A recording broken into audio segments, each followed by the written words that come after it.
दोस्तों कई बार matrimonial disputes में क्या देखा जाता है कि जब भी कभी पत्नियां झूठे मुकदमे दर्ज कराती हैं तो क्या किया जाता है कि पति को घर से बेदखल किया जाता है। दोस्तों इसी को लेकर दिल्ली हाईकोर्ट का एक बड़ा जजमेंट आया है कि पति के बेदखल किए जाने के बावजूद पत्नी को साझा घर में रहने का अधिकार होगा। दोस्तों जय हिंद, नमस्कार, मैं एडवोकेट आशीष मिश्रा। लाइक कर दीजिएगा, शेयर कर दीजिएगा, सब्सक्राइब कर दीजिएगा ताकि इन्फॉर्मेशन और लोगों को मिल सके। दोस्तों अभी बढ़ते हैं हम लोग जजमेंट की तरफ। दोस्तों कि दिल्ली हाईकोर्ट ने कहा क्या है। दोस्तों डीवी केस के बारे में आप लोग जानते ही होंगे और डीवी केस के मामले को ही सुनते हुए ये इंपॉर्टेंट फैसला दिया गया है और हाई कोर्ट ने ये दोहराया है कि एक पत्नी शादी के तुरंत बाद जिस घर में रहने लगती है वो साझा घर माना जाएगा और उसे उस घर में रहने का अधिकार है, भले ही बाद में उसके पति को उसके माता पिता द्वारा संपत्ति से बेदखल कर दिया गया हो। दोस्तों और ये फैसला सुनाया जस्टिस संजीव नरूला की सिंगल बेंच ने। दोस्तों मामला क्या था दोस्तों, सास ससुर और बहू के बीच में संपत्ति विवाद चल रहा था। उसी की सुनवाई करते हुए ये टिप्पणी करी गई और कोर्ट ने यह साफ किया कि शादी के बाद पति और ससुराल वालों के साथ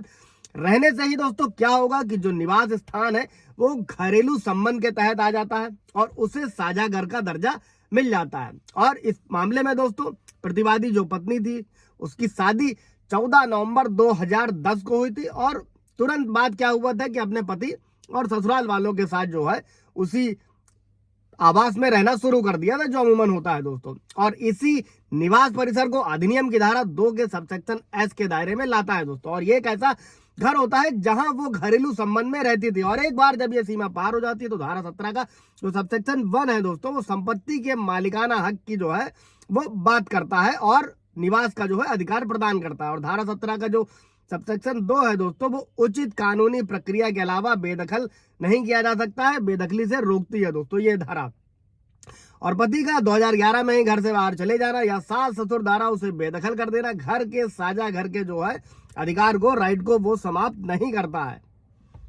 अब अभी मामला भी समझ लेते हैं दोस्तों, जिससे आप लोग अगर आप लोगों का कुछ ऐसा डिस्प्यूट है तो आप उसको मैनेज कर सके। मामला था 2010 में, विवाहित जोड़े से संबंधित है। वैवाहिक मतभेद जो अधिकतर होते हैं, पति पत्नी नवंबर 2011 में एक किराए के मकान में रहने चले गया और ससुराल वालों ने यह तर्क दिया था मुकदमे के दौरान कि बेटे के घर छोड़ने से पहले ही उन्होंने उसे सभी जो अचल संपत्तियां थी उनसे बेदखल कर दिया था। हालांकि पत्नी ने इस बात पर विवाद किया और दावा किया कि जब वो घर लौटी थी तो पति और ससुराल वाले जो है उसकी मर्जी के खिलाफ उसे वैवाहिक घर से बेदखल करने के लिए जो है उसका सामान किराए के कमरे में हटा रहे थे। दोस्तों अब पत्नी ने जो साझा घर का अधिकार था दोस्तों, जो संपत्ति में निवास का अधिकार था, उसी का दावा किया और डीवी केस के यानी कि घरेलू हिंसा केस के तहत जो है शिकायत दर्ज करी और ट्रायल कोर्ट ने फैसला सुनाया कि बहू का साझा घर में जो है निवास का एक अधिकार है, राइट है और उसे खाली करने का जो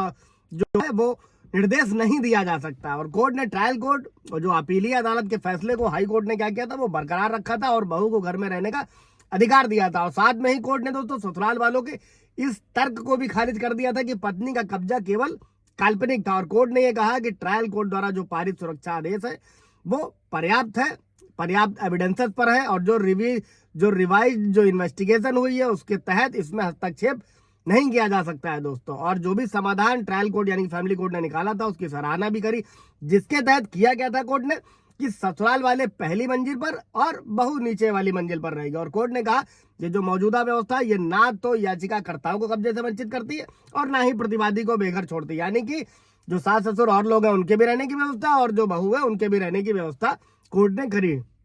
इससे रिलेटेड दोस्तों कोई सवाल जब होगा आप लोगों को तो पूछेगा।